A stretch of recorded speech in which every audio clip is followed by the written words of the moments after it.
mon kër de yaakaar naa dinañ am problème de. wallaay Achim dinañ am problème xam nga lu tax. wallaay Achim nar naa campagne ba Moussa Ndiaye kontaan nar naa campagne ba dootoo ma gis yow ci kër gi élection yi jëm. lu tax. mon kër dafa am loo xam dafa yàgg nekk sama combat. te jamonoy Macky Sall bi fi Macky Sall nekkee dama ko xeex ba sonn Macky Sall lijjantiwu ma faale wu ma ñu ànd ak ñoom lijjantiwu ma faale wu ma. mais loolu. muy les personnes à mobilité réduite naa ko wax ci wolof baat bi nga xam muy handicapé yi.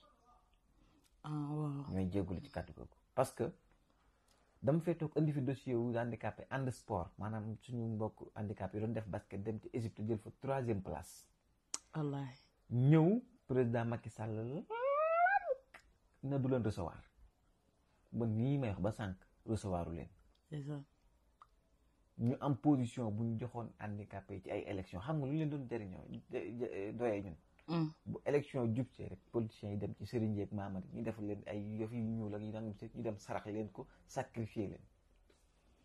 tey jii Ousmane Sonko defal ma loo xam ne si deseelu tuuma dara. ndax kii di soxna Awa Seck Touba nekk ci photo yi. daf ko def 18e place ci liste nationale 18e place. man maa lay waatal wallaay Achim soxna Awa Seck mii mooy tax man dinaa wàcc ci terrain bi dinaa campagne ba Moussa Ndiaye kontaan moo tax man dina ma mere ndax kobat sax doo ma ko def ndax dama bëgg di am énergie bu ma wàccee ci terrain bi campagne pour fexe ba soxna Awa Seck bii dem bul jooy soro nga yaa ngi tudd dinaa jooy Assemblée nationale wallaay Achim cette fois ci dama la koy ñaan bu ko jëree sax nga jël congé may ma congé ci sëñ bi pour nga mën a am temps wu campagne ndax soxna Awa Seck dem assemblée nationale. dina dem waaye tax koo ne jar na ko bon dinaa la ko may sincèrement parce que en fait je pense que Sénégal a encore besoin de toi gis naa réclamation yi. te yaa ngi yàq sama der. moo kër la nga mën a yàq sama der. loolu nga mën naan maa lay kidnappé te fekk man def ma dara. focus bi daa métti di amatuma lu ma def baleek raxasal lu ne nga may def loo. yàlla baax na. li nga wax sànq dama la ciy indil benn anecdote boo xam man maa ko dundal sama bopp. di nga yër ma dee. tey mu neex na. bref tu sais ñooñu noonu dem Égypte. and sport. waaw am na koo xamante ni dama wàcc nii. dem seen bërëbu entraîne. fi ñu entraîné ko. xam nga ko waxee ci wolof sax fi nga xam ne foofu la ñuy entraîné.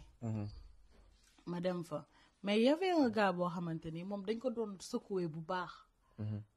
bi mu toogee ma toog ci wetam. ndeysaan xam nga dañ naan parfois di nga déverser sa colère ci inconnu boo xamoo ko. ba ma ko laajee lu tax nangu woo def nangam daf ne ma damaa xam ne lii duñu jariñ dara ma ne ko maanaam. mu ne ma dinañ dem man xam naa ne dinañ gañe ndax bés bu nekk ñu wane fulla ak fayda gi tax ñu yóbbu sunu réew. mais sunu waa réew faale wuñu. jox ñu leen woon benn gëdd. tu as parlé de ay xawma kii sacrifice looloo gën a yomb. moo kër est-ce que xam nga ne y a plusieurs handicapés yi ñu naan handicapé yoo xamante ni mosuñu ñàkkal seen bopp fayda. ñi ngi yore seeni ay mouchoir di jaay. ñii café Touba dañ koy jaay. am na ay borom kër yoo xamante ni ñoo yore seen kër. dem nañ ba ñi nga xam ne yoruñu loxo yore ay tànk kese ñooñu la Sénégalais am xolu dimbali leen parce que tak am na cër yoo xam boo ko ñàkkee mooy loolu. te ñun suñu réew mi développé boo xamante ni ku nekk ci sa handicap mën nañ la cee wutal liggéey. et si c'est dommage na bokk ci programme mu notre cher président ñu mën cee xool jàngat parce que tey ki nga xam ne amul loxo am na lu mën a def ki nga xam ne yàlla dogal na ne amul ay gët bu dee Europe ñoom xam nañ ne carrément mën nañ laa jàngal bind. est-ce que xam nga lool. mooy politique yi. voilà jën ko ci ñoom. voilà. soxna su baax ca Espagne xam naa du bëgg ma tudd turam. waaw moo ma xamal àq ak yelleef ji àq ak yelleef gi tubaab yi maanaam jox ñi nga xam ne si ñooy nit yooyu noonu. gis nga ci jamonoy Macky Sall tamit ba tey daf ma approché yàq temps jël ay moyens bëgg dugal ay conteneurs yoo xam ne si ni ay chaises roulantes ñoo ci nekk pour les enfants handicapés, les enfants à mobilité réduite. Ma approché yenn autorités yi pour wax leen pour que nan la ñuy def ba loolu mën a jàppandi port dédouanement beeg yooyu pour que dugg ñi nga xam ne soxla nañ ko ñu gis ñi nga xam ne ñi ngi dox ci naaj bi ñi ay dàll la ñuy jël def ko ci seen loxo yi seen oom yi di dem ba day ñuul ndax tàngaay bi ñuy dox seen sukk ci karo yi di ci raam. Imagine ñooñu fekkoon am na politique bu jëm ci ñoom ñi nga xam ne moom doomam bu mu yor foofu noonu chaise yi nga xam moom la leen tubaab bi jox ay 3000 euros lay jar pour que rek def ko ci ay fonctionnalités yëpp pour mu nekk benn confort gëm boppam xam ne ñu ngi koy wekk ñu ngi koy bàyyi xel.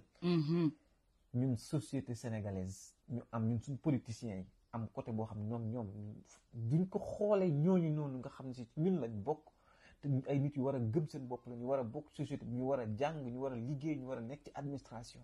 ok dëgguma la tu as parlé de quoi gëm sa bopp. gëm sa bopp. est-ce que xam nga ne société bi lim njëkk échoué loolu la. est-ce que xam nga ne fii Sénégal laa gis koo foog ko ne ko demal ci psychiatre mu ne la dofuma est-ce que xam nga wax jooju. jëw ak yàqante dara dafa dem ba kenn ku nekk bu amee maalam amatul fitu wax ko. fii kenn du dimbale kenn boo yoree dañ lay jay boo ñàkkee ñu beddi la. moo tax. et c'est très dommage ñooñu noonu comment waa ji xam nga lu ma wax. li ma amul tànk moo tax aw ma public. tu vois ça li ma amul tànk moo tax aw ma public. association yaakaaru xale yi ca Tivaouane day ak yeneen association yu mel ne moom ci réew mi te seen bébét dëgg-dëgg muy xeexal ñooñu jëm ñu wekk leen jox leen am politique bu jëm ci ñoom man dinaa ko def son propre combat te danga ci ànd ak man par force. loolu gis nga mon cœur je vais te dire loolu amul ànd ak par force. loolu force la ñëpp war cee ànd. ñëpp ci war a ànd ñu dem dooleel leen. loolu force la ñëpp su say ba may gën a nekk xale damaa mës a ñaan yàlla tabax dama daa wax damay am ñetti immeuble boo xamante ni wallahi ay xale laa fay def képp koo xamante ni suñu borom taw feexal nañ la nga am erreur de jeunesse. non sincèrement. ba doon sàcc rek. non ku ci yàlla teg nattu. am doom comme bëgguma tudd tur mais koo xamante ne da ko fi daan def jusque ne tey jii mi ngi ci loxoy yoon. mais non attends il faut pas tooñ aussi. tu vois un peu. maintenant tey jii nii bëggoon naa yore sama structure bopp ku yàlla nattu nga am loo xamante ni leer na la naññi ne yow mii kat tu peux pas en prendre soin. ma teel la ko bu juróomi at bu la leeree ne bu juróomi at yooyu nangu woo jël sa doom ma def ci lépp li ci war te na t'inquiète pas li ma daan wax nag temps booy dama daan wax ne ba 18 ans ku jëlul doomam ku ma laaj sa doom ma bañ ndax maa jur. donc ñu ngi génn sax mais soxna Awa Seck daal en tout cas moom kër gëm na sax bu ma génn ci mbedd di campagne yi pour ñu dem yóbbu ko assemblée. xanaa dinaa la fi bàyyi ndax li ma bëgg nga bëgg. man damaa bëgg ñu focus ci ñëpp. pas Awa Seck kese. dama bëgg 150 députés yi ñu wax ne. excité kaawam moom dafa mais c'est normal stimulé parce que dama gis ñoom ni ñuy dundee ci réew mi ni ñu leen fi ñu leen teg place bi ñu leen teg te wallaahi neexuma donc bu ma gisee Ousmane Sonko jël ko teg ko 18e place ci liste nationale sama xol def ci sedd mais tamit dama ci am yaakaar que ne réew mi liñ ci bëgg ñëpp maanaam ñëpp yam bokk ñëpp jot ci que ne Ousmane Sonko loolu la nekk di dox foofu la bëgg Sénégal dem fi te handicapé dañ ci am seen place te incha allah mooy loolu monsieur le président de la république Bassirou Diomaye Faye mu ngi ci loolu président Ousmane Sonko mu ngi ci loolu te ñun ñiit dinañ ci accompagner ñëpp génn campagne pour que cette magistrat législature là Pastef am 550 députés c'est important incha allah defal ko sa dernier cadre parce que 15 secondes moo la des. na ñëpp génn na ñëpp dem vote ji na ñëpp jël seeni carte d'identité s'il vous plaît ku ci amul carte d'identité na ko teel a signalé ñu teel a wax ak gars yi. soxna Awa Seck lu ma campagne bi yaa ko moom dégg nga wallaay